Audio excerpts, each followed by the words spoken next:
Fala, meus irmãos, tudo bem?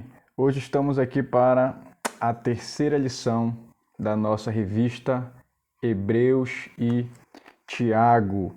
Hoje vamos falar sobre Cristo é superior a Moisés, Josué e Arão. Então, para você que ainda não adquiriu a sua revista, eu vou colocar na descrição do vídeo o site da PEC, que é o Programa de Educação Cristã Continuada. Lá você pode baixar sua revista em PDF, tem arquivo, tem aplicativo para Android e para iOS. E se você quiser também adquirir a sua revista física, né, pegar aqui de papel, temos duas livrarias da CPAD aqui na cidade de Belém. Temos uma na José Malcher e temos outra no Shopping Castanheira.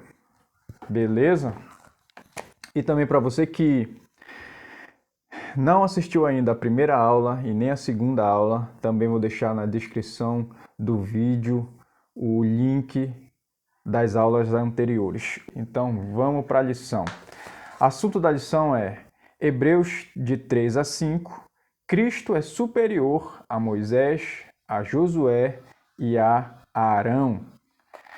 O textuário diz assim: porque ele é tido por digno de tanto maior glória do que Moisés, e quanto maior honra do que a casa tem aquele que a edificou.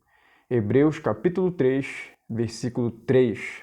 E a nossa leitura bíblica está no capítulo 3 de Hebreus, do verso 1 até o verso de número 14. Tá bom? Pegue sua Bíblia e nós vamos fazer a leitura nesse momento.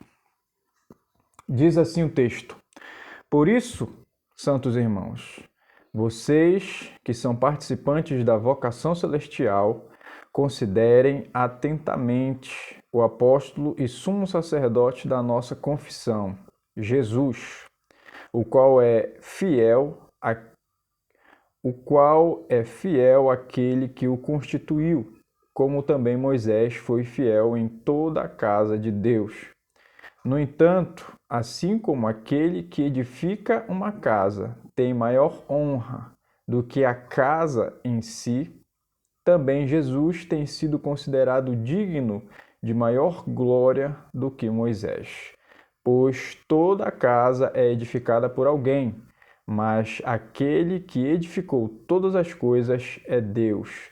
E Moisés foi fiel em toda a casa de Deus, como servo, para testemunho das coisas que haviam de ser anunciadas. Cristo, porém, como filho, é fiel em sua casa. Esta casa somos nós, se guardarmos firme a ousadia e a exultação da esperança. Verso 7. Por isso diz o Espírito Santo: hoje, se ouvirem a sua voz, não endureçam o coração, como foi na rebelião no dia da tentação no deserto, onde os pais de vocês me tentaram, pondo-me à prova, e viram as minhas obras durante 40 anos. Por isso, me indignei contra essa geração e disse: o coração deles sempre se afasta de mim, e eles não conheceram os meus caminhos. Assim jurei na minha ira: não entrarão no meu descanso. Tenham cuidado, irmãos, para que nenhum de vocês tenha um coração mau e descrente que se afaste do Deus vivo. Pelo contrário, animem uns aos outros todos os dias durante o tempo que se chama hoje, a fim de que nenhum de vocês seja endurecido pelo engano do pecado, porque temos nos tornado participantes de Cristo, se de fato guardarmos firme até o fim a confiança que desde o princípio tivemos. Amém. Até aqui no verso de número 14. A verdade prática diz assim: o ministério de Moisés, Josué e Arão são apenas uma sombra em relação ao ministério de Cristo. Glória a Deus. Na teologia nós estudamos uma coisa que se chama tipologia.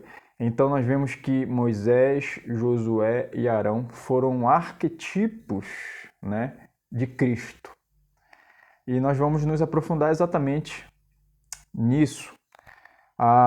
O cronograma da aula de hoje tem 3 tópicos, como de costume, eu vou colocar aqui na tela para vocês acompanharem. O primeiro tópico é Jesus é superior a Moisés, e esse primeiro tópico vai se basear no capítulo 3 de Hebreus. O segundo tópico diz assim: Jesus é superior a Josué, e esse segundo tópico vai se basear no capítulo 4. E o terceiro e último tópico é Jesus é superior a Arão, e esse terceiro tópico se baseia no capítulo 5 do livro de Hebreus. Certo? Então vamos lá. Na primeira lição nós estudamos sobre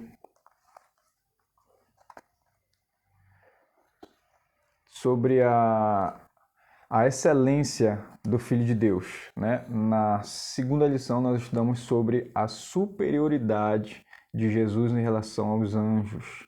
E nessa terceira lição nós vamos estudar sobre a superioridade de Jesus em relação a Moisés, a Josué e a Arão, né? E por que Jesus é superior a essas pessoas? Nós vamos destrinchar isso nessa lição. E a primeira pessoa a ser comparada com Jesus na lição de hoje é Moisés, né? Moisés é um cara muito honrado pelos judeus, por ele ter trazido, por ele ter transmitido a lei ao povo, né? E de forma assim equivocada, muita gente diz que é a lei de Moisés. Na verdade, não é a lei de Moisés, é a lei de Deus. Moisés foi o cara que trouxe a lei, né? Moisés foi o cara que transmitiu ao povo. Mas a lei não é dele, a lei é de Deus. Então, se é de Deus, ela é eterna. E sendo de Deus e eterna, a lei é o próprio Cristo. Então, não podemos atribuir a Moisés aquilo que é de Deus. No decorrer da lição nós vamos entender que Jesus é superior a Moisés. Não significa que a lei que Moisés trouxe está ultrapassada, está invalidada ou está obsoleta, porque a lei não é de Moisés, a lei é de Deus. Moisés foi fiel em seu ministério, em seu trabalho, aquilo que ele devia fazer, ele fez com excelência, com dedicação. O texto diz que ele foi fiel em sua obra, mas a lei não é de Moisés, a lei é de Deus, correto? Então aqui, ó, no primeiro ponto, diz assim: Jesus é superior a Moisés. E o primeiro ponto aqui desse tópico é apóstolo e sumo sacerdote. Hebreus capítulo 3, versículo 1 diz assim: Por isso, santos irmãos, que participais da vocação celestial, considerai atentamente o apóstolo e sumo sacerdote da nossa confissão, Jesus Cristo. O escritor de Hebreus apresenta Jesus como apóstolo e sumo sacerdote da nossa confissão, portanto, superior a Moisés e superior a Arão. Apesar da intimidade com Deus e da glória do Senhor sobre o ministério de Moisés, ele era transitório, era passageiro, era sombra ou figura de um ministério superior, o de Cristo, o Filho de Deus. Então, Moisés, como a gente já comentou agora, Moisés, um homem fiel, um homem de Deus, foi bem-sucedido na obra que Deus colocou para que ele fizesse e ele fez, mas Jesus é superior a Moisés por ser ele o construtor da casa, né? Moisés foi um servo da casa. E a casa aqui, nesse contexto da revista, somos nós, né? Somos os nós, casa de Deus, templo do Senhor. E também ele já joga aqui uma pequena comparação com Arão, né? que foi o primeiro sumo sacerdote. E o segundo ponto é digno de glória e honra, e é o verso 3 do capítulo 3, que diz assim: Jesus, todavia, tem sido considerado digno de tanto maior glória do que Moisés, quanto maior honra do que a casa tem aquele que a estabeleceu. O comentário diz assim: o que edifica a casa tem mais honra e glória do que a casa edificada. Dessa forma, Jesus é apresentado no texto. Não significa que Moisés não fosse digno, mas que Jesus é muito mais digno de honra e glória.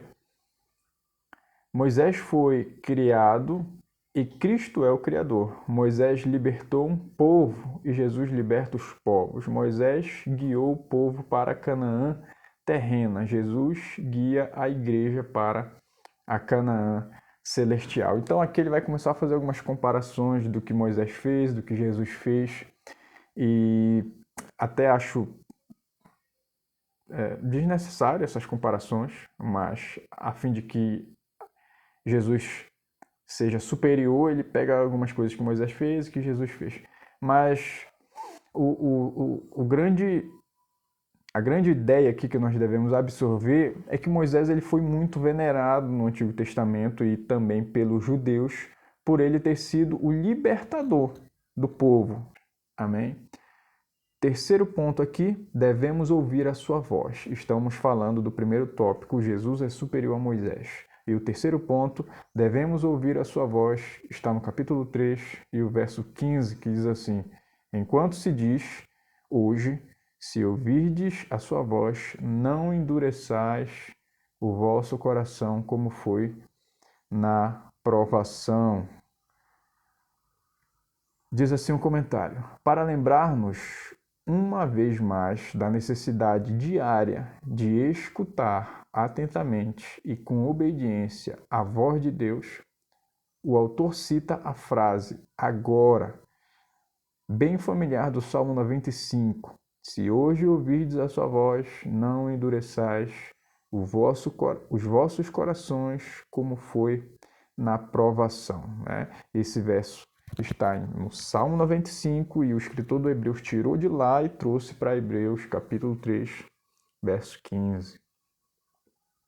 Deus se dirige a nós constantemente por meio de sua palavra e espera que vivamos pela fé para darmos a Ele nossa atenção exclusiva. Então, o Senhor ele exige de nós obediência, e essa obediência ela precisa vir através da nossa atenção. Devemos dar atenção àquilo que o Senhor diz, né? E evitaríamos muitos erros, evitaríamos muitas coisas se dessemos ouvido à voz de Deus. Tem até uma frase que Jesus falou: aquele que lança a mão no arado e olha para trás não é digno ou não serve para o reino de Deus. Então, se eu e você queremos servir a Deus de fato, devemos dar ouvido à sua voz, devemos ouvir a sua voz. E não somente de ouvir, beleza, ouvir. Não, ouvir e obedecer, né? Porque sem a obediência não adianta nada ouvir. Devemos ser obedientes, devemos ser praticantes daquilo que ele nos transmite, tá? E uma prova de que somos de Deus é o fato de ouvirmos o que ele diz, né? Se nós ouvimos e obedecemos, somos de Deus. Se não obedecemos, não somos de Deus. É muito simples. Certo? Dúvidas, comentários, perguntas, deixa aí nos comentários que a gente vai caminhando para o segundo tópico. O segundo tópico diz: Jesus é superior a Josué. Então, assim, Cristo sendo a própria palavra, a lei e o verbo, ele é superior a Moisés. E agora vamos falar de Josué, tá? Capítulo de número 4, versículo de número 2, o primeiro ponto diz assim: conduz os que ouvem. Então aqui a gente já percebe que estamos evoluindo em um pensamento, né? Moisés, ele trouxe a lei, Jesus, ele é a própria lei, é a personificação da palavra de Deus. Então ele tem mais honra e glória que Moisés, é mais digno de honra do que Moisés. E a gente viu aqui como terceiro ponto do primeiro tópico, que devemos ouvir a sua voz. E agora, quando a gente vai falar de Josué, quem foi Josué? Josué foi o grande conquistador, né? Foi o grande general que conduziu o povo a conquistar a terra prometida, vencendo os povos inimigos. E então, assim, no início da caminhada de Josué, da sua carreira solo já, né, não estando debaixo de Moisés, mas agora sozinho, conduzindo o povo, Deus deu uma ordem para que ele fosse forte e corajoso e que fosse atento à palavra de Deus, que não se desviasse em nenhum momento da palavra de Deus, né? Porque fazendo isso ele seria bem-sucedido, e isso serve para mim, serve para você. Cada vez que atentamos para obedecer a palavra de Deus, assim seremos bem-sucedidos, né? E aqui ele vai dizer, o primeiro ponto é, ele conduz os que ouvem. Então, se você ouve a voz de Deus, você é conduzido por ele. Se não, não. Diz assim o verso 2: porque também a nós foram anunciadas as boas novas, como se deu com eles. Mas a palavra que ouviram não lhes aproveitou, visto não ter sido acompanhada pela fé naqueles que a ouviram. E o comentário diz assim: a fé vem pelo ouvir, o ouvir da palavra de Deus. Na Bíblia temos muitos exemplos dos que receberam as boas novas com fé. A mulher samaritana, em pouco tempo de conversa com Jesus, disse: porventura não é ele o Cristo? Por outro lado, no final do ministério de Jesus, o sumo sacerdote pergunta: tu és o Cristo? A diferença entre a samaritana e o sumo sacerdote é que ela recebeu a palavra com fé, assim como Pedro, Zaqueu, a mulher cananeia e outros. O centurião disse para Jesus: basta uma palavra e o meu servo ficará curado. Os que recebem as boas novas com fé experimentam o milagre e, por fim, a vida eterna. Isso se aplica na atualidade, em todo momento, em todo lugar, a gente vê isso, a palavra de Deus sendo pregada em todos os lugares, nas praças, nas ruas, nas igrejas, em ônibus, em metrô, em todo lugar, na internet. E muita gente ouve, acredita, recebe a palavra com fé e prova de Deus, milagres, tem experiências com Deus e o principal, a salvação. Por outro lado, também muitas pessoas ouvem e não acreditam, né? Não creem e continuam do mesmo jeito. Aqui diz, conduz os que ouvem, e o segundo ponto é, conduz os que creem, tá? Conduz os que creem, e é o verso de número 3 do capítulo 4. Nós, porém, que cremos, entramos no descanso, conforme Deus tem dito. Assim jurei na minha ira, não entrarão no meu descanso, embora certamente as obras estivessem concluídas desde a fundação do mundo. A fé chama as coisas que não são como se já fossem.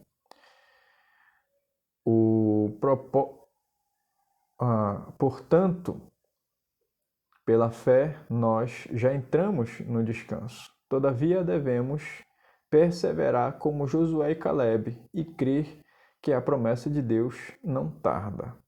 A incredulidade fez com que a multidão fosse sepultada no deserto, mas a fé fez com que a geração que nasceu no deserto e aprendeu a depender exclusivamente de Deus entrasse em Canaã, na Canaã terrestre, juntamente com Josué. Contudo, resta um descanso na Canaã celestial, onde todos os santos do Antigo Testamento se unirão à igreja e seremos um só povo. Glória a Deus. Então, aqueles que creem são conduzidos por Deus, né? E existe uma finalidade, existe um propósito maior que abrange todos nós, que é estarmos na eternidade com o Senhor, né? Na Canaã celestial, na Jerusalém de Deus, na cidade santa, na cidade celestial. O objetivo, o plano é levar todos nós, levar a igreja, levar o povo de Deus para esse lugar. E só existe uma forma de entrar ali, né? Através de Jesus. Jesus disse que eu sou o caminho, a verdade e a vida. Ninguém vem ao Pai senão por mim. Então é através de Cristo, aqueles que ouvem, aqueles que creem, são conduzidos por Ele para essa finalidade, para a salvação de sua alma, de sua vida, tá? E o terceiro ponto aqui é: conduz com a palavra viva e eficaz. Capítulo 4, verso 12, que diz assim: porque a palavra de Deus é viva e eficaz, mais penetrante do que qualquer espada de dois gumes, e penetra até a divisão da alma e do espírito e das juntas e medulas, e é apta para discernir os pensamentos e intenções do coração. De forma alguma, a Escritura torna-se ultrapassada e irrelevante. O Espírito Santo fala aos que leem a sua palavra, a palavra de Deus ainda nos fala hoje, tá?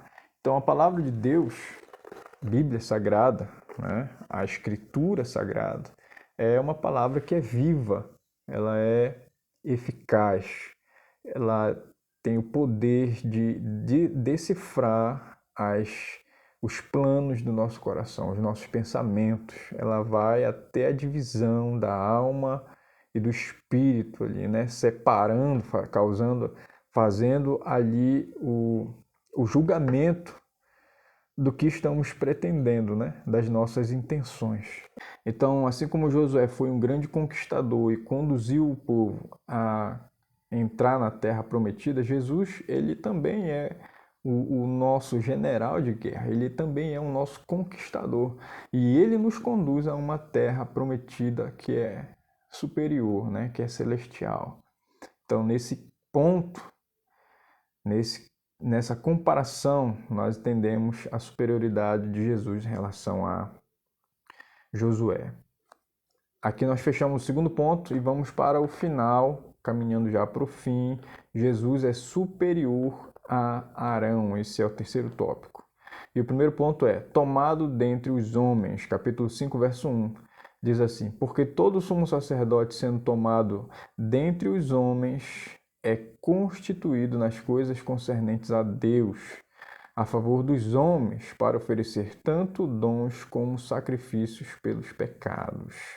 O comentário diz assim: o sumo sacerdote deveria ser tomado dentre os homens para exercer o ministério em favor dos homens, nas coisas concernentes a Deus. Arão foi tomado por meio do seu povo para interceder, para oferecer ofertas, para oferecer sacrifícios pelo pecado. O termo usado pelo escritor de Hebreus diz que ele era constituído, ou seja, nomeado, conduzido ou ordenado. Tratava-se de uma posição de honra, mas destinada a servir. O povo permanecendo na posição de intercessor, né? Servir o povo permanecendo na posição de intercessor. O apóstolo Paulo apresenta Jesus como nascido de mulher, em Gálatas 4:4.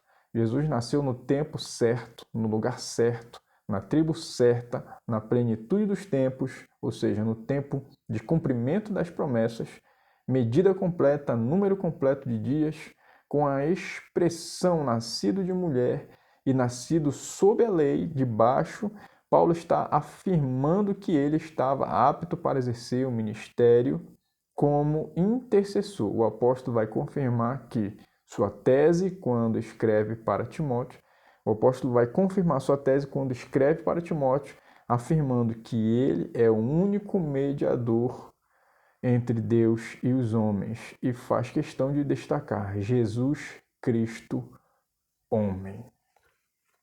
Então, nesse ponto, assim como Arão foi um homem escolhido para ser o sumo sacerdote, para oferecer, como está escrito aqui, dons e sacrifícios, Jesus também foi escolhido, tendo todos os requisitos necessários para ser um sumo sacerdote, só que ele é superior, porque Arão ofereceu vários e vários e vários sacrifícios, pelos seus sacrifícios serem imperfeitos, incompletos, não suficientes. Jesus, por outro lado, oferece apenas um sacrifício. Ele é o sumo sacerdote e ele é o cordeiro. Ele é o sumo sacerdote e é o próprio sacrifício, o sacrifício perfeito que foi oferecido uma única vez. Então, o segundo ponto diz: intercessor que se compadece. Capítulo 5, verso 2 diz assim: ele é capaz de condoer-se dos ignorantes, dos que erram, pois também ele mesmo está rodeado de fraquezas. Compadecer-se dos ignorantes, dos pecadores, é o mesmo que tratar com gentileza, ser moderado, ser misericordioso, ser tolerante, capaz de sofrer pelos outros, pois ele mesmo, sendo um homem, também tinha suas paixões e conhecia as fraquezas humanas. Arão deveria oferecer um sacrifício por si mesmo no dia da expiação e depois oferecer sacrifício pelo povo. Esse sacrifício era anual, mas havia os sacrifícios diários também pelo povo. Então aqui mostra um trabalho que era diário, né? Arão oferecia sacrifício pelos seus pecados, purificando-se diante de Deus.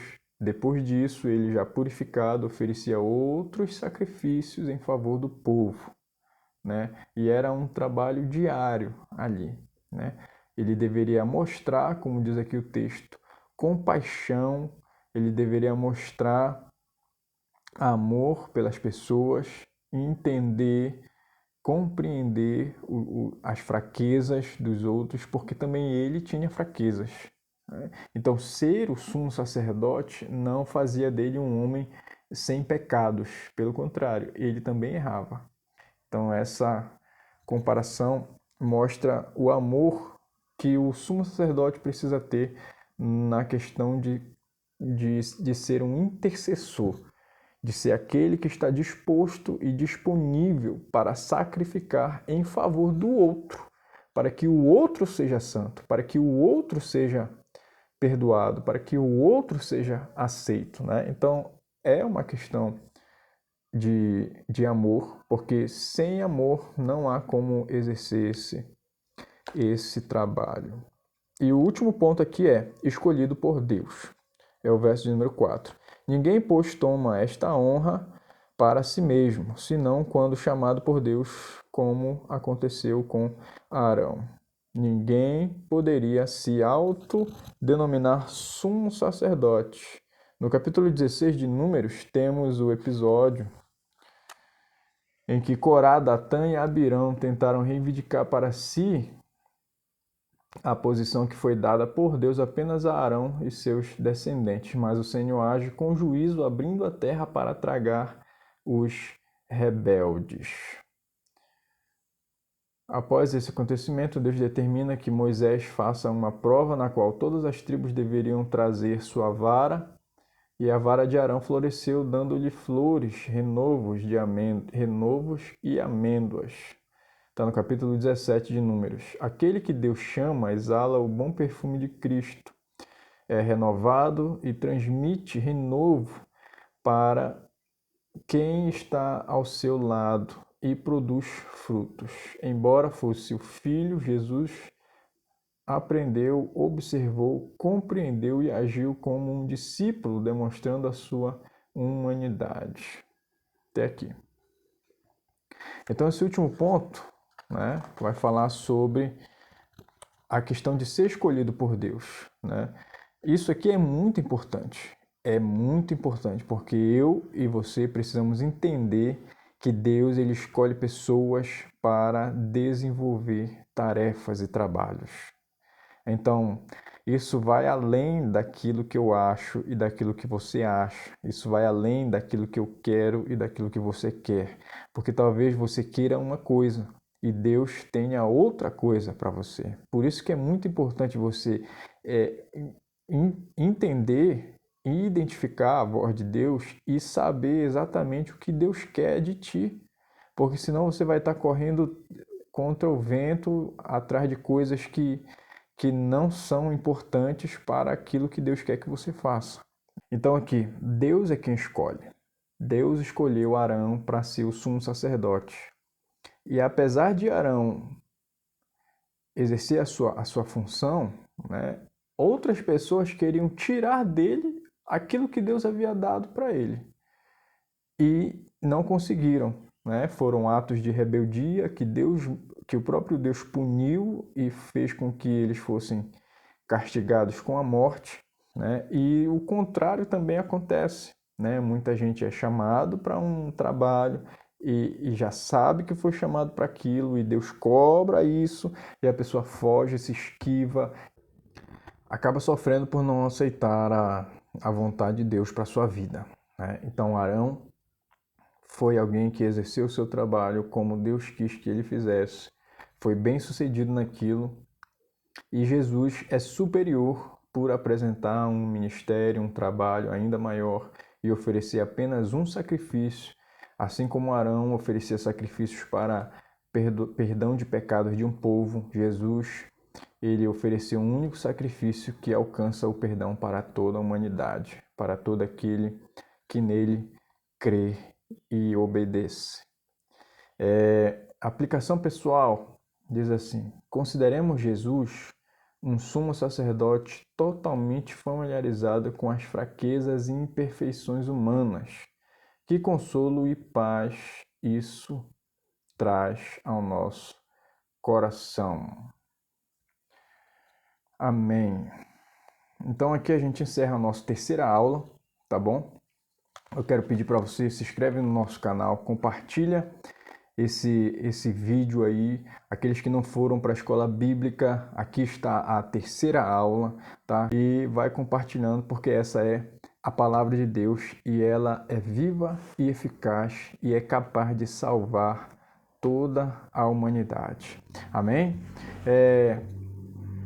No próximo vídeo vamos estar falando da quarta lição, prosseguindo para a maturidade cristã, um tema muito importante, e nós está baseado no capítulo 6 e nós não podemos perder, tá bom? Deus te abençoe e fique na paz. Amém.